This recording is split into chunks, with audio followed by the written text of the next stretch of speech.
You may be seated.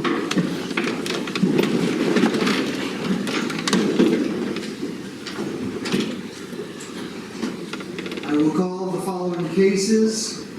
Writ of Mandamus et al. Versus Monroe County Attorney. This is DB 22-53. And Writ of Mandamus et al. Versus Monroe County Sheriff. DB 22-54. Counsel, would you please introduce yourselves for the record, starting with my right?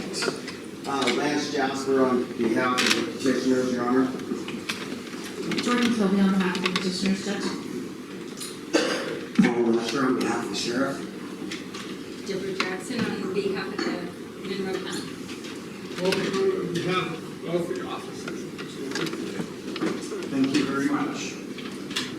Counsel, I have had an opportunity to review the two most recent filings, docket 104 and I think it's 105, which was petitioner status report and request for assignment of deadlines, as well as updated response to request.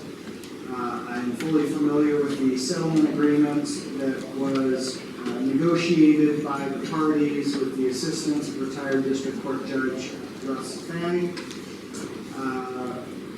I will take your updates at this time, starting with petitioners, followed by sheriff, followed by county attorney. Your Honor, I'm going to do a portion of the update for the court. With regards to the settlement conference, I have, as a part of that, was to secure acknowledgement and agreement with the settlement agreement with the plaintiffs. I'm going to prepare to provide the court with a motion to amend the caption. During the course of the last 8 months, we lost one of the petitioners. And so it needs to be amended. In addition to that, there were 5 current petitioners that requested to be removed from the writ, 7 that we had lost contact with and could not establish any type of contact, and thus resulting in a breakdown of the attorney-client communication, and we're seeking that they be dismissed as petitioners. In addition, as a result of individuals learning of the writ and what was going on, there are 6 additional individuals that have requested to be added to the writ as petitioners. With the exception of the 5 individuals that asked to be removed from the writ, we've secured written confirmation accepting the agreement and wish to continue to see the writ to conclusion. Thank you, Mr. Jasper. May I approach, Your Honor? You may approach.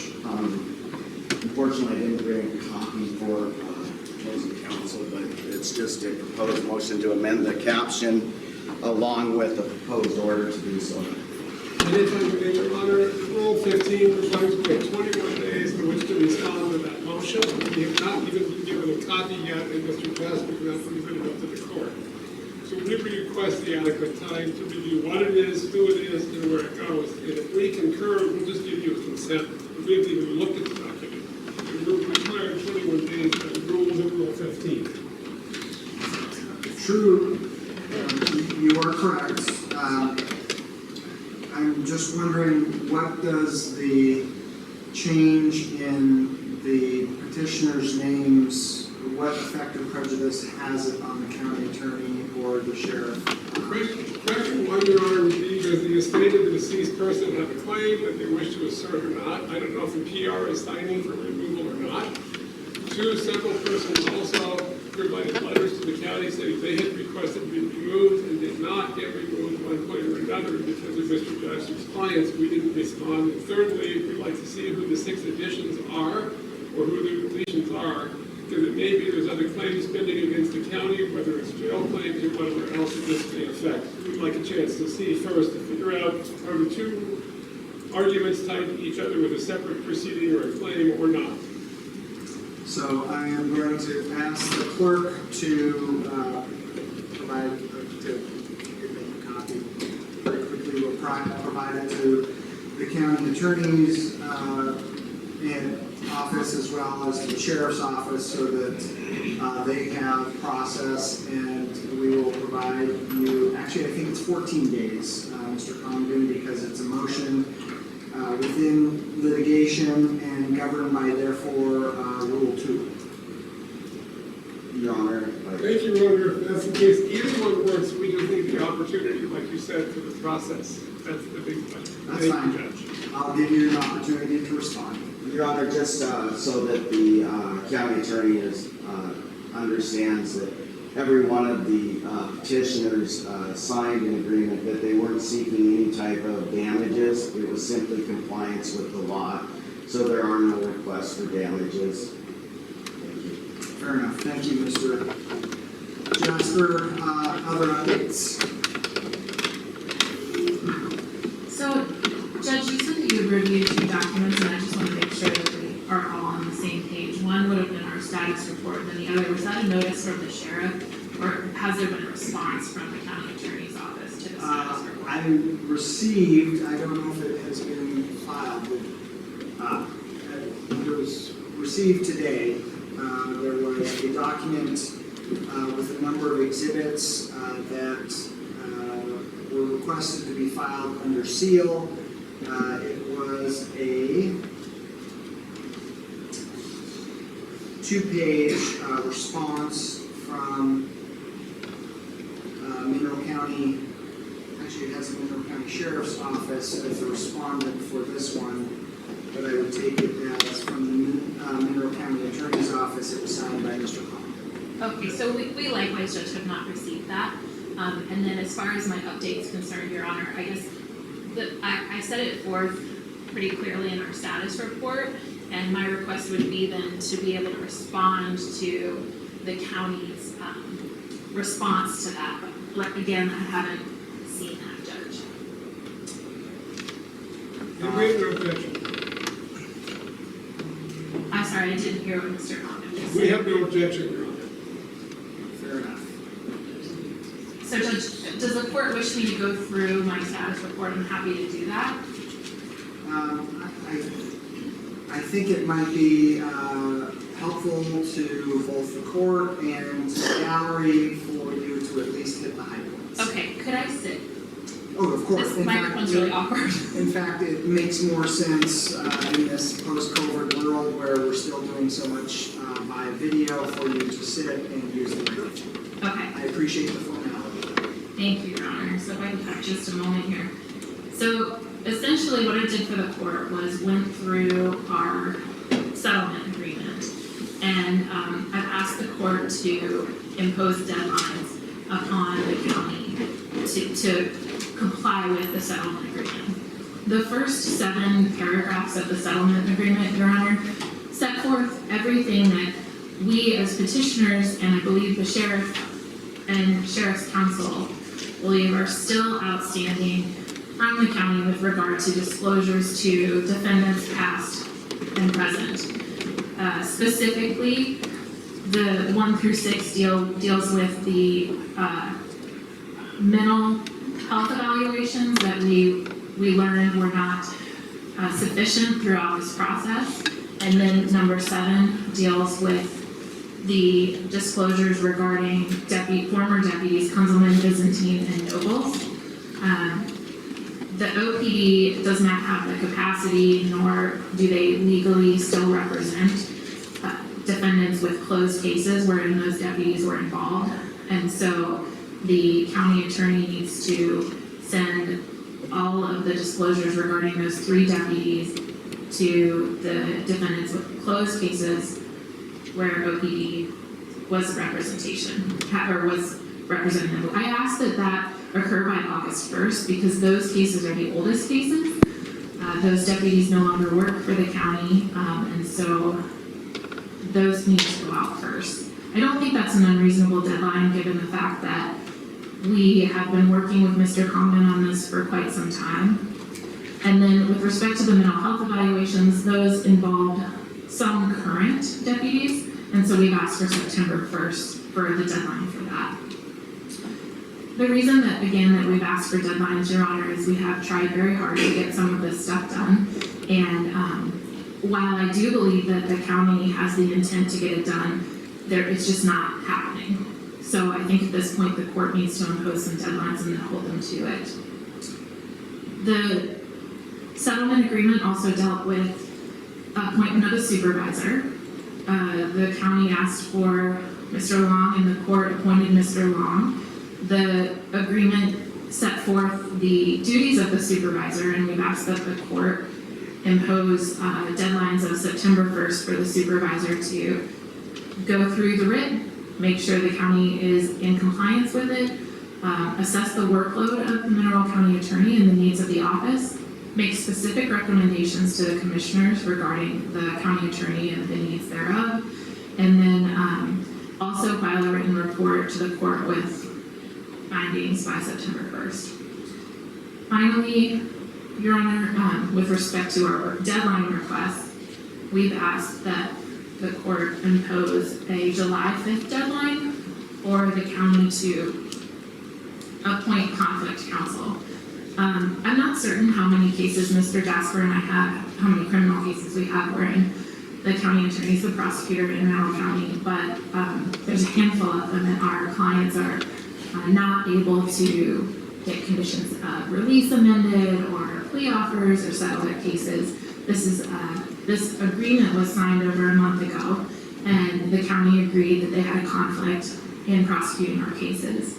And so it's incumbent upon them to get conflict counsel in so that our clients' speedy trial rights and due process rights are met, Judge.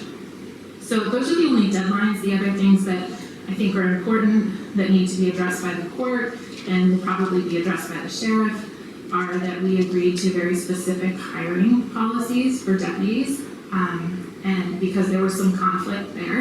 And then one other thing that I think the court, we might have to address today is I filed as an exhibit to my status report an alleged change in the policy for hiring for the county. I don't actually believe that that has been accepted by the commissioners, and there is some concern, and you might hear this from the sheriff, Your Honor, about the county's willingness to comply with the settlement agreement with regard to hiring policies. I think we've worked everything out with the personnel files, and then finally, Judge, when Sheriff Funk hired Mr. Lesher and Mr. Lancedale, we had a meeting and sat down, and I had gone through the personnel files, and we noticed that there were some deficiencies. Sheriff Funk immediately went through with all of his deputies and fixed that. He has since done that with the 3 other departments as required by the court.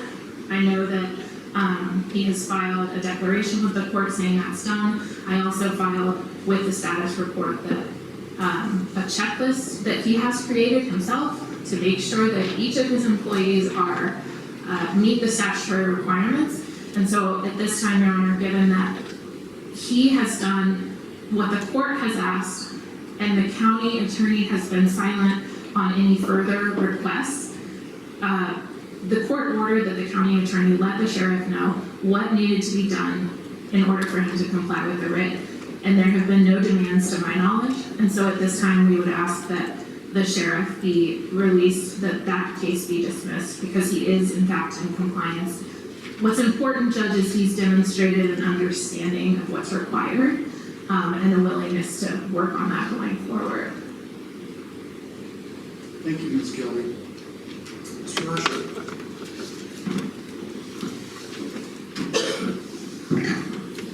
Good afternoon, Your Honor.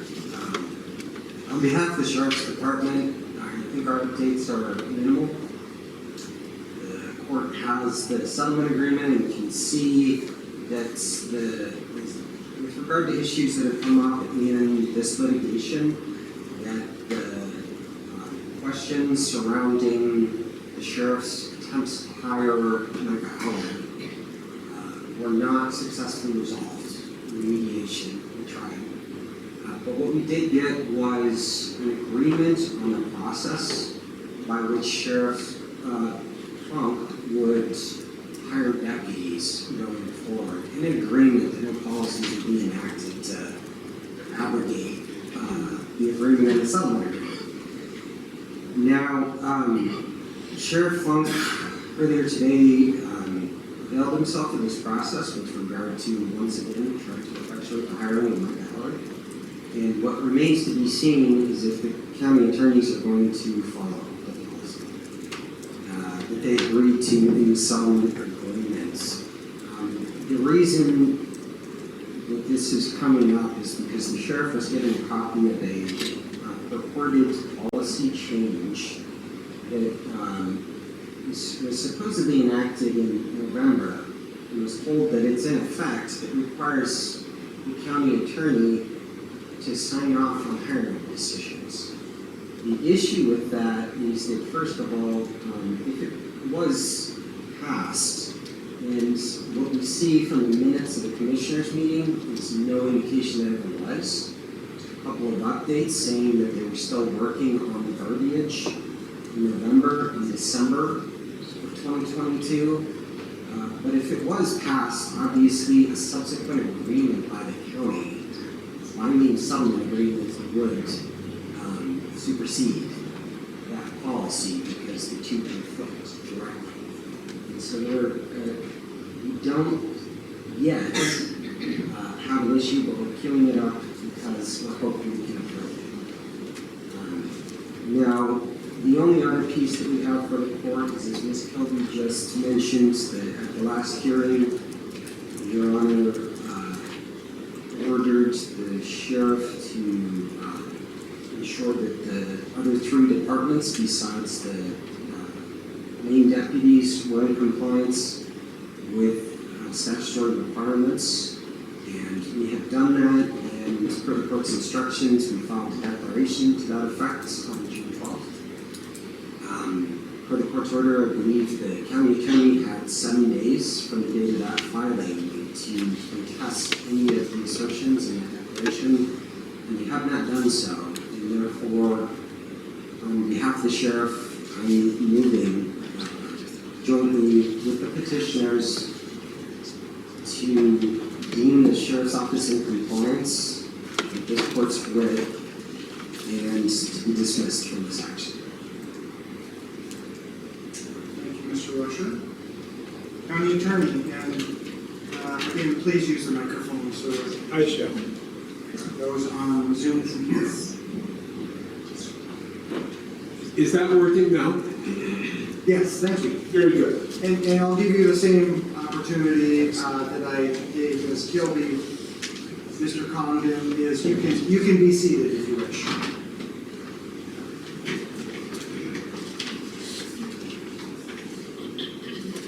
Several items, Your Honor. Number one, there is an agreement which settled the majority of the issues very well. I served a copy of the agreement upon Mr. Long, who had not gotten a copy. I also gave him a copy of Mr. Jasper's June 15th correspondence, a copy of the thing from Monday that Mr. Jasper filed, and a copy of the letter he received today to Mr. Jasper's clients that was posted online. Also, Mr. Long would like to meet with you when he has a chance. I spoke with him Monday about when he could start, and he said he would read those and would be in touch with yourself to find out the scope of what he's doing. I don't know if he's called yet or not, or emailed you, but he said he was going to do that this week. And I talked to him Monday in his office. Okay, thirdly, we paid the funds to the lawyer for Mr. Funk, which was due within 30 days of the agreement being executed because it fell on Sunday. By law, extended until Monday, and we paid it Monday. So that was sent off, and that was done per what the agreement was. So those things are done. Thirdly, in terms of staff, we actually had interviews yesterday with people. The county attorney's office did, the sheriff's office, per the policy, went through those with us.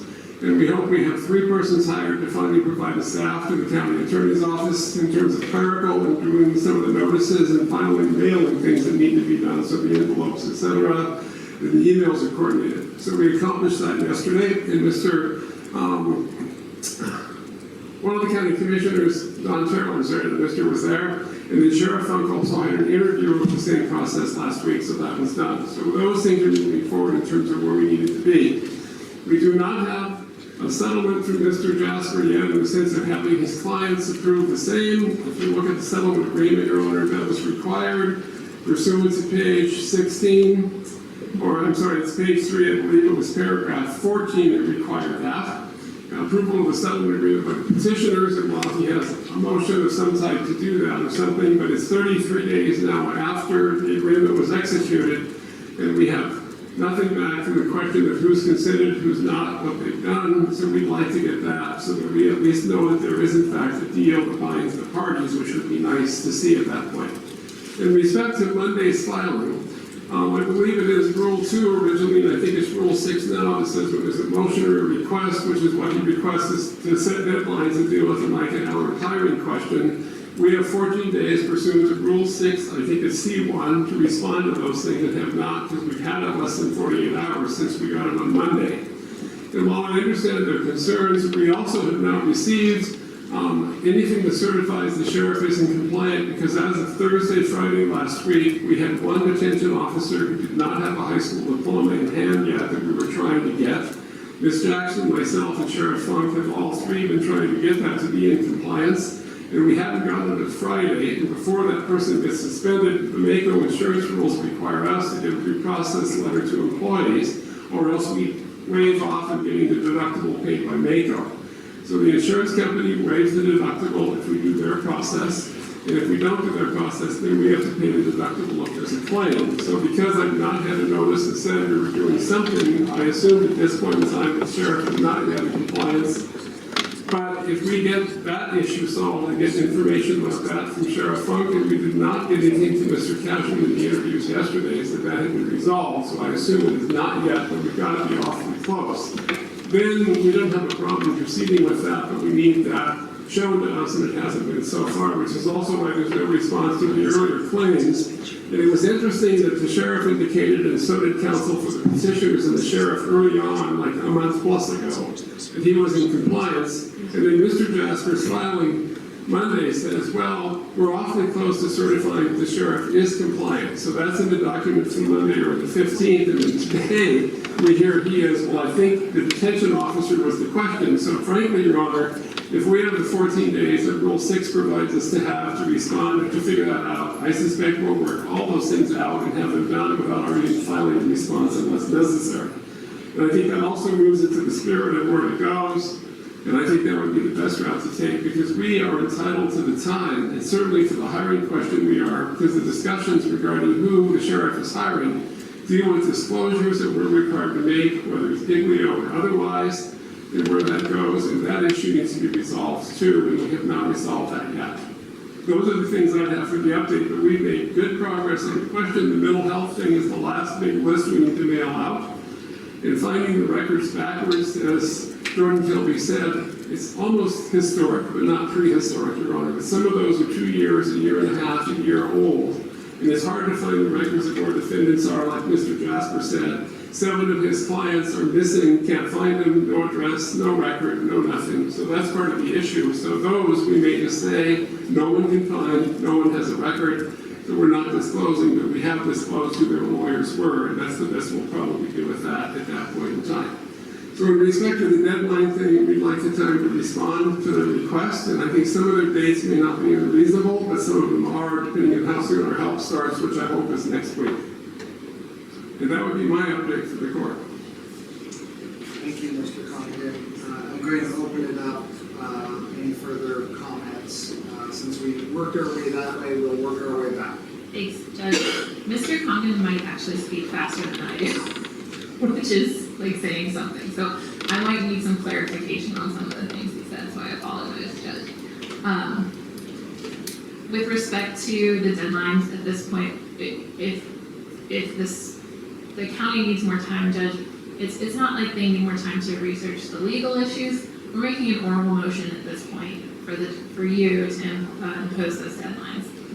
I think it's reasonable, since we're all in the same room, for them to respond they've had a couple days to look at it. Certainly, they've had the settlement agreement for 33 days. They should have a plan for compliance with the settlement agreement. We'd ask that the court require the county to focus on the substance of what we're here to do today.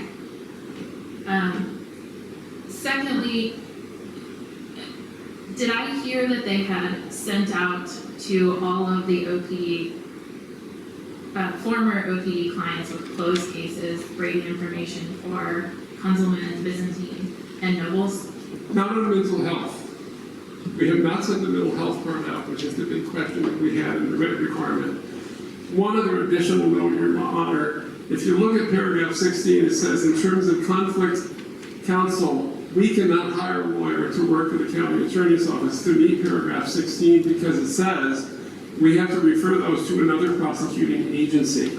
So the choices we have, either the AG's office sends us a special prosecutor we pay for 1 or 2 days a week to get through those, or Bill Fulbright of Valley County has several calls in from me to send us a deputy that way. So a different agency deals with those cases, which is what paragraph 16 of the agreement says. It's not as simple as us hiring a deputy special prosecutor, and I would have gotten somebody from Lake County where I used to work, but I cannot do that because Mr. Jasper is their lawyer on their public law 280 lawsuit for the county attorney in the county there, so there's a conflict of interest ipso facto on its face. So I cannot hire or get them to send someone. But in terms of compliance, having a date to do it soon is not as simple because the AG, I hope, gets back to us and says, we'll name this person as a deputy, so it's under that agency. We end up paying the bill, but the prosecuting agency, per line 5 of paragraph 16, is not the Monroe County Attorney's Office. The prosecuting agency is the AG or the Valley County Attorney's Office if we borrow a deputy from them. Because per the agreement, which was drafted by their office when we were in the courthouse working on this, that's the language that they incorporated, and it's not as simple as saying, hire a special deputy. Unfortunately, we can't do that because that's not what the spirit of the settlement agreement says. There will be a separate agency, so we're limited. Can't have the city attorney do it. Can't have somebody else mysteriously do it. It's either out of the AG or a deputy from another county. It's going to have to be the person who does that to comply with the terms of the agreement. And I have troubled long and hard about how to solve this problem in the last 2.5 weeks.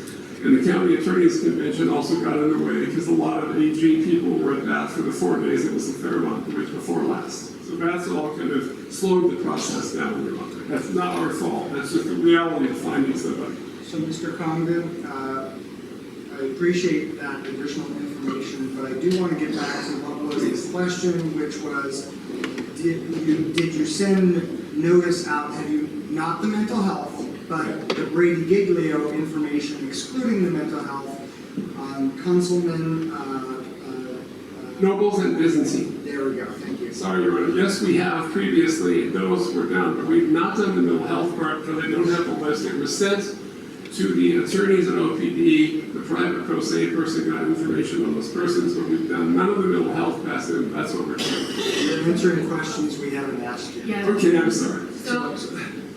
So, I heard OPD, former clients, you have sent out Brady Giglio for Kunzelman, Byzantine, and Nobles for, again, everything but mental health. Yes. Okay. Your Honor, So Judge, that's not what I heard. If I could, I think that someone has a better answer. So again, I want to stick with the questions and the answers because I think that's part of the communication issue is I think so. you're answering questions not asked, and we're getting lost in the translation. Ms. Jackson. the OPD, everything went to the OPD on the closed cases for Kunzelman, Byzantine, and Nobles, because they were still, by us, considered counsel. Ms. Kilby explained to us that they drop off automatically. So those probably need to go out to the pro ses. And probably, I think what the difficulty is, and Mr. Congdon can tell me, but I think they've lost track of their clientele. Nobody knows where a lot of them are. So part of it is the court wants to see the effort as much as the result. We will, There should be former addresses in file. we will send it to the last known address. And then, you know, if it comes back, there's not much I can do. Again, we deal with this all the time. Defendants get lost, clients get lost. I understand that. The point is that we aren't letting the frustration get in the way of the action. It's not. We did the closed files way back when. We didn't realize that the OPD was dropping off. So with that knowledge, it's not a problem. We've got our list of who all they are. All we have to do is just go to the last known address. And again, Ms. Jackson, I would have you at least make an inquiry with OPD to determine if they have a more current address, because sometimes defendants are repeat frequent flyers, and although they may not have the old old case may not have the new address, they may be able to find them in their system. I believe that will assist too. Thank you. Other questions? And we are going to circle back to paragraph 16 and the appointment of conflict counsel. Okay, thank you, Judge. So the answer to my question then to whether they comply with paragraph 7 is no. And I would ask that the court impose the deadline of August 1st for them to comply with paragraph 7. This is something that Mr. Conlon and I spoke about several months ago, and then I actually went into their room during the mediation to explain specifically what's required again. The same issue came up of, well, we might not have their addresses, and again, it was last known address. And I like the idea of them reaching out to OPD. I would make a specific request, given the fact that oftentimes orders are issued and there's some problems figuring out how to comply with them, that they compose a list of all the people who were represented by OPD, who have closed cases, wherein Byzantine, Nobles, or Unselman was a witness, and they send that list via email to the public defender's office. The public defender's office will then hopefully respond with any information that they have about addresses. But the problem with that, Judge, is it puts a lot of work on the public defender to go through it. So maybe what they should do is send the most recent contact information in an Excel document to the public defender, and the public defender can correct addresses, and then send it back, and then they send that information out to those people, and then they let us know that they've done it, and file something with the court to show that they've done it by August 1st. I would request the court get me an order so that OPD knows that I'm just not fishing for people's addresses. Well, so Ms. Jackson, to the extent that I can facilitate that, I'm happy to provide that information in order. And I would, of course, have you request that order in a motion, provide a proposed order, and then it's also circulated to petitioners, and they can weigh in as well. As for strict adherence to timeframes, yes, both, and I was citing Uniform District Court Rule 2, and you have done Montana Rule of Civil Procedure Rule 6C1, and yes, there's a 14 days. However,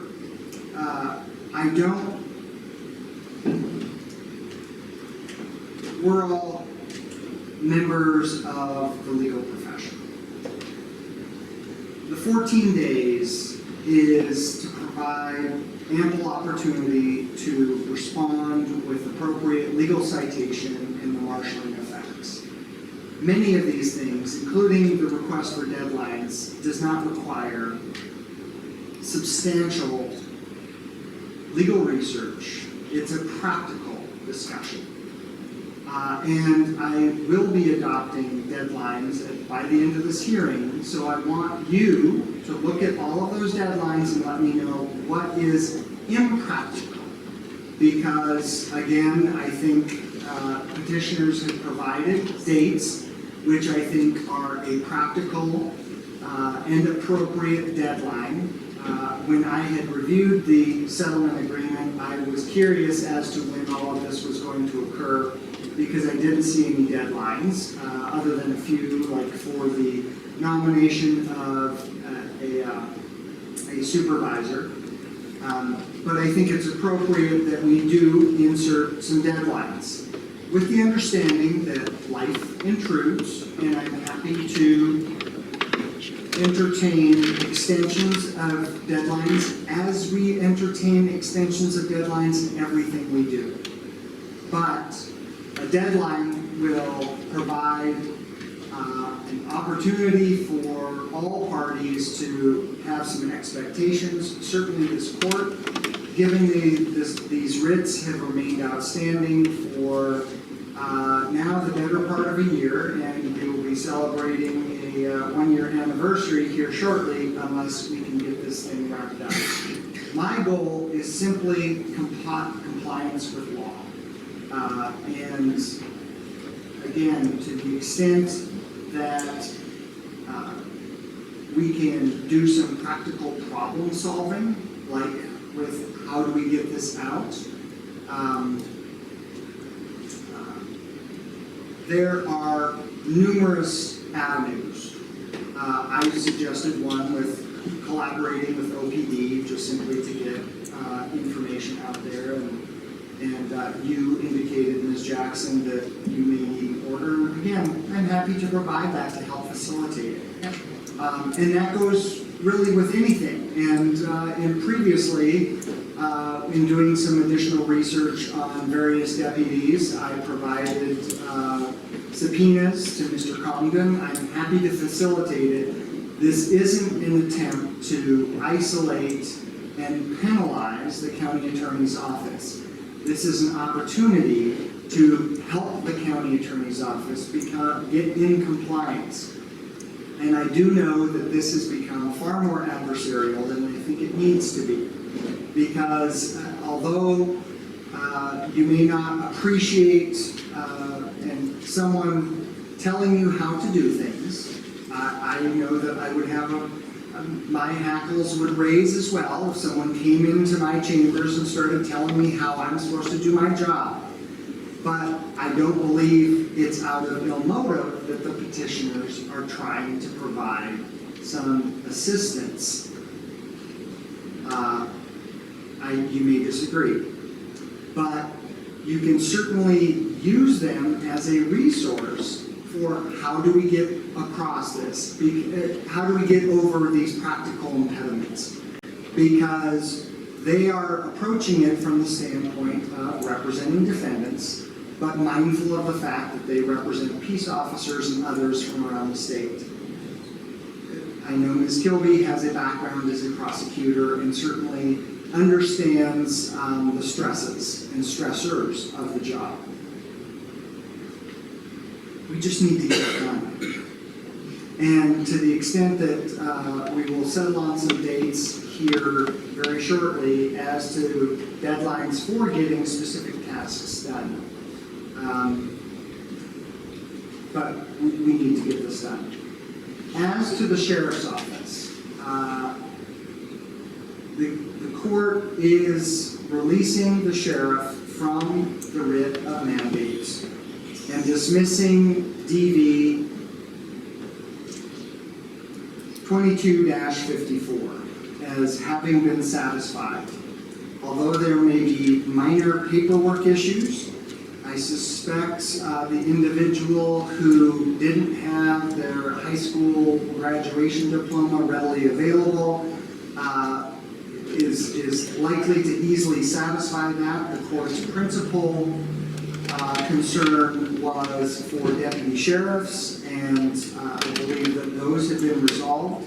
I believe we are well on our way to having a system in place, if not already a system in place, that will provide for the appropriate processing of applications for law enforcement so that those applications and eventual employment comply with Montana law. I note that there's a difference between Montana statutes and local resolutions adopted by the county attorney's office, or excuse me, the county commissioners. I make no opinion as to what the county may be doing. That's outside the scope, frankly, of the two writs. And if the county attorney's office or county commission are encroaching on the authority as provided by, authority of the sheriff as provided by statute, that is for another day in another lawsuit. But I think that the parties need to find a way to work together to make certain that the people of Mineral County and the state of Montana are being well served. And that requires elected officials to work together despite any personality issues or other animosity. And I'm confident that the Mineral County Sheriff is on the way to getting that done, and I appreciate the work performed by Sheriff Councilman. It's been a long day, I'm sorry already. By the sheriff and by their attorneys to get that work done. And so I think it's appropriate to release the sheriff's office from the writ as well as dismiss the case. So that leaves DV 22-53 active, and I want to talk deadlines.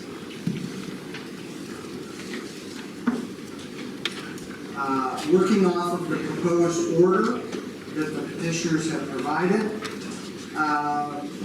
what dates does the county attorney's office believe are impractical or unreasonable?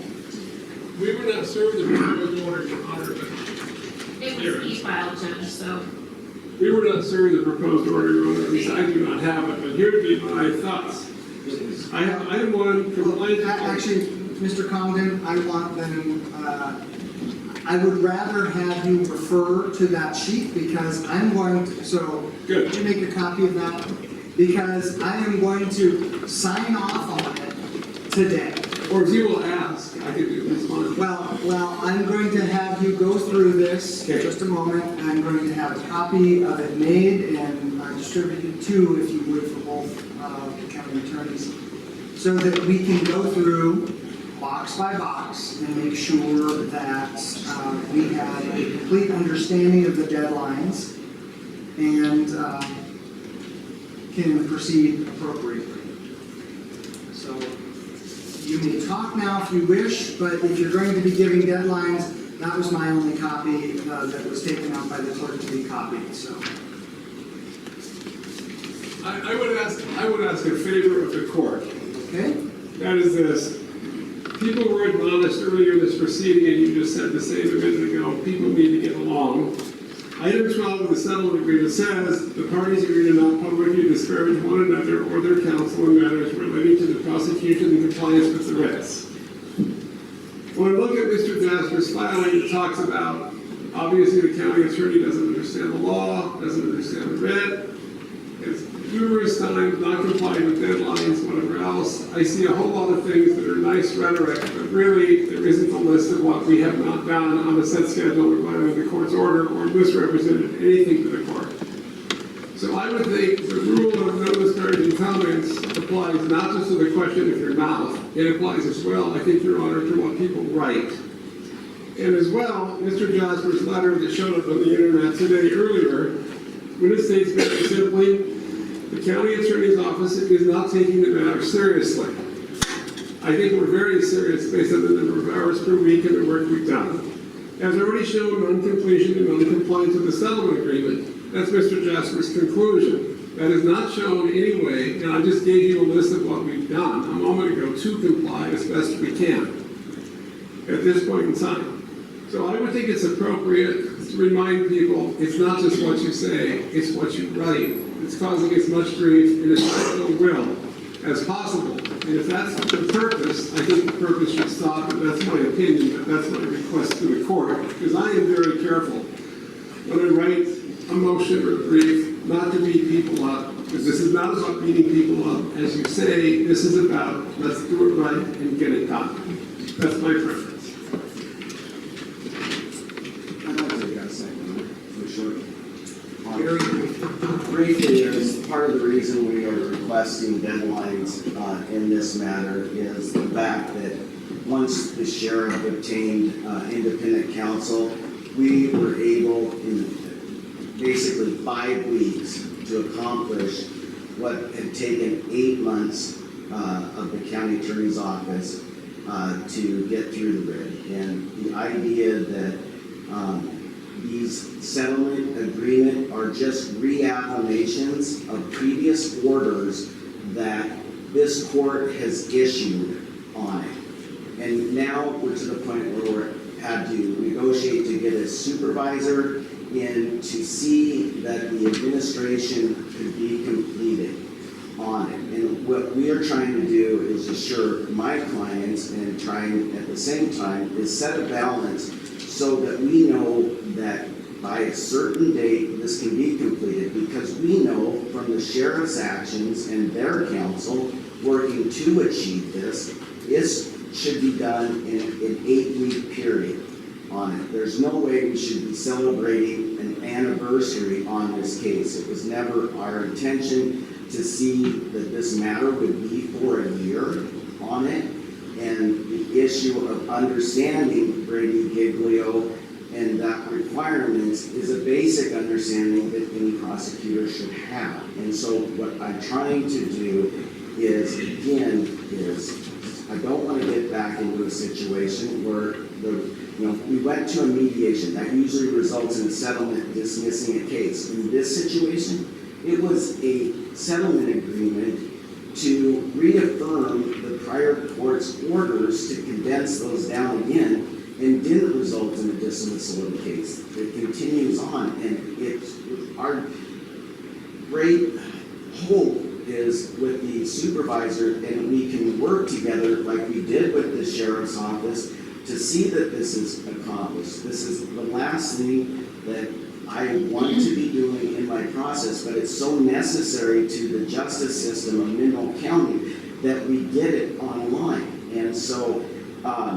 yeah, there needs to be the deadlines, and if they can't follow those as proven by the sheriff's actions of complying with it and keep deflecting it to issues other than what it really boils down to of you've got to do the work to get it done so that the people that previously have been charged have the opportunity to see that their constitutional rights are being protected. And at this point in time, we invited the supervisor to be here on it and hoping that with Mr. Long's experience and that we can accelerate this to put the county attorneys in a situation where they can focus on the work that is in front of them versus what's behind them. There's no animosity here. We just want to get it done.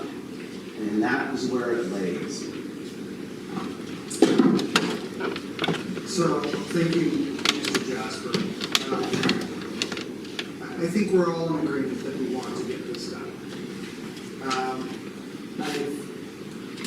We now have a copy, Mr. Compton and Ms. Jackson, of the proposed deadlines. I realize that the boxes to the left, the tasks are, there's a lot of words. I don't expect that you have read every one of them. But are there any deadlines that seem impractical or unattainable? I would think the September dates in paragraphs 1, 2, 3, 4, 5, 6 should be October 1st instead of September 1st, accomplishing all 6 by September 1st, having just hired 2 new people, basically 3 who will start in a week is about impossible, but I think October 1st gives us enough time, so it's that I ask her. In terms of the August 1st date, I would say probably a September 1st date on box 7 would work. And then in terms of number 8, 9, 10, 11, and 12, For number 9, I don't know what Bob Long's schedule is, but I thought 9/20, which is September 20th, is after Labor Day weekend, but that should give him plenty of time. The same with box 10, the same with box 11. So if we put those at 9/20, that would be fine.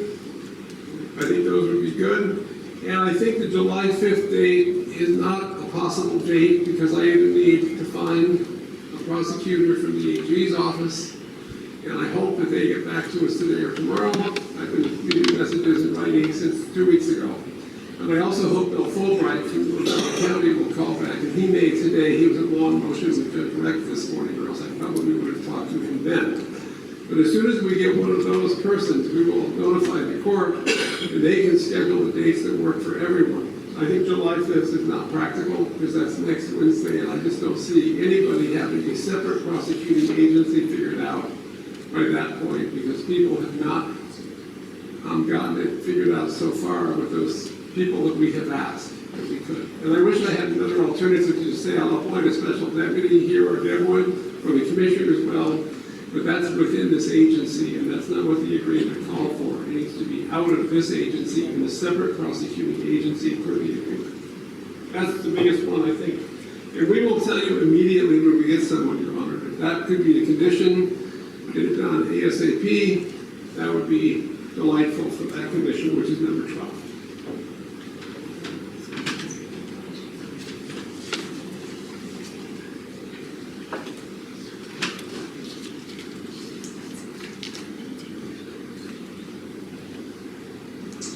Judge, can I respond to that? No? I'm sorry, Judge, but I do have some suggestions that I think would help. No? These are the deadlines. 1, 2, 3, 4, 5, and 6 are all September 15th. I'm giving you a few more days. Number 7 remains as August 1st. Again, these are matters that have been long simmering, and so August 1st will remain. Supervisor, I will take your suggestion. 9, 10, 11 will be September 20th. I'm going to give you to July 10th to get conflict counsel, prosecuting counsel on board. I recognize that you are not directly appointing them. I don't care if you need to drive over to Ravalli County or drive to Helena and talk to the AG's office.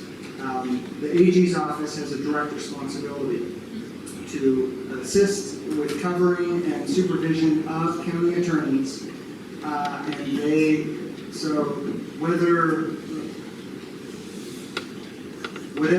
other items they have going, it is the AG's direct responsibility, and so I'm giving you to July 10th. I agree with petitioners that petitioners' counsel, their cases, their defendants ought not be waiting while there is matters going. I am going to modify unilaterally paragraph 16 and allow that non-substantive matters until that counsel is appointed may be handled by the Mineral County Attorney. What I mean by non-substantive matters are things like bail and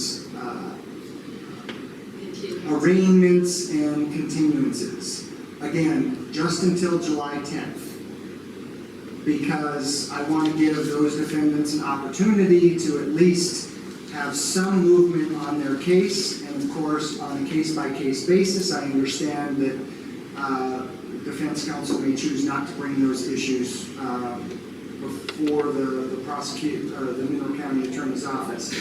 But I want to give that opportunity that, again, for non-substantive matters, certainly things like plea agreements and such should not be handled until the conflict counsel has been hired. Now, I'll take any comments that you have. You didn't ask any question. Go ahead first, Mr. Conlon. I didn't mean to jump in, just my question is, can I quote your acknowledgement that the AG has this obligation in the email or letter to them? Because I think that will move them off the twist to actually respond. You may, although it's a matter of law, so the supervisory authority of the AG's office is expressed in statute. Frankly, I think the statute would have far more authority than this court, but you're welcome to quote me. Thank you.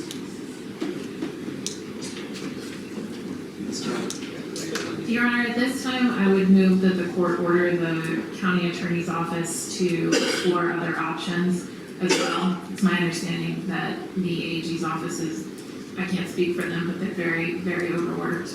I don't know why or if they haven't contacted Missoula County. I know when I was in Missoula County, I did cases for other agencies a lot, and they certainly have a lot more attorneys than Ravalli County does. I would order the county, or the Monroe County attorney to check with all adjacent counties. One, for purposes of just simply ease in the ability to come to and fro to Superior. But frankly, I think requests need to be made. Certainly the Sanders County attorney may not be able to take all of the cases, but may be able to take one, which is more than sufficient. So I expand your search beyond simply the AG in Nogales County to all adjacent counties to Monroe County. And I made your honor already. Okay, well, Thank you. And I also released the amounts. So, Your Honor, just to be clear, he's saying he's reached out to Missoula County. I inquired of them, and Sanders, I inquired of it, they don't even have a deputy now, so they're out. Libby was short too, which is Lincoln County. So I inquired of those. Granite is also short, because they only have one, that was it. And I've not reached past White Sulphur Springs, which is our county, or Wheeling County, because they only have one person in both those. But I'm looking as hard as I can. so Mr. Congdon, what was the response from Missoula County? Missoula's response was, we don't have any extra people, we have lots to do. I talked to the clerk at the front, they said, we have plenty of cases, we don't have any time to send people to other counties. I would have you reach out to Matt Jennings, the chief deputy, criminal deputy, and ask him directly. And I will do.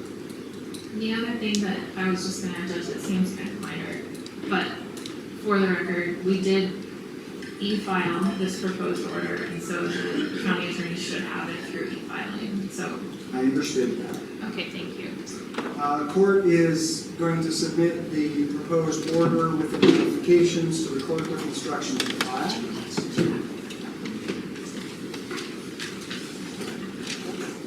Your Honor, for purposes of the record, could I just make one quick clarification? Doesn't require any action from the court. Go ahead. Your Honor, with respect to the one detention officer who did not have proof of a high school diploma, they were immediately placed on suspension and will remain so until they provide one, and have been informed they'll be terminated if they don't provide one. Understood. I appreciate that clarification. Again, I saw that as a minor issue in the broader context of the writ, but I appreciate the clarification. One other thing, Your Honor, I think that would be helpful is perhaps if we had a short status conference with the supervisor, to where we could get together and kind of like what we did with the sheriff and show them what we can do to assist to help streamline his work. I know when my initial talk with Mr. Long indicated to me that Mr. Conway had told me it would probably be just a couple days of work, and I think that we can make it a lot easier for him rather than to just give him this order and not know where to go, and not know that we were willing to help both the sheriff side as well as us to streamline this work. So I will say this. First of all, the supervisor is court appointed. It is an extension of the court. Because the supervisor is working with the day-to-day and detailed work, ex parte communications do not apply to the supervisor. Petitioners may have communications with the supervisor. To the extent that the sheriff and sheriff's former or still counsel, but yet writ has been dismissed, or want to have communications with them, you're more than welcome to do so. The court will have its own conference with Mr. Long, and will identify expectations, although I think the order was very clear, that to the extent that he needs any clarification, I will certainly provide it. And I would then have the supervisor set up any subsequent meetings. The court is not going to set those meetings, but those are all available to the parties to, again, get this matter completed, give assistance to the county attorney's office in fulfilling its obligations, and hopefully getting this writ discharged. Anything else? Okay. Thank you, counsel, to the extent that you can continue to work together. Again, I would say to petitioners, your clients, and the broader community of Mineral County need you to work with the county attorney's office, to the county attorney. Obviously, you are an elected official, and these people are your constituents. To the extent that you can overlook past slights, arguments, issues, to work with petitioners, as well as you, Mr. Condon, to work with petitioners and the supervisor to get this done. I see the finish line I can see the finish line from where I'm seated, but then I'm up a little higher than you are, literally in the courtroom. And the finish line is there. We just need to make the final push to get there. We are adjourned for the day.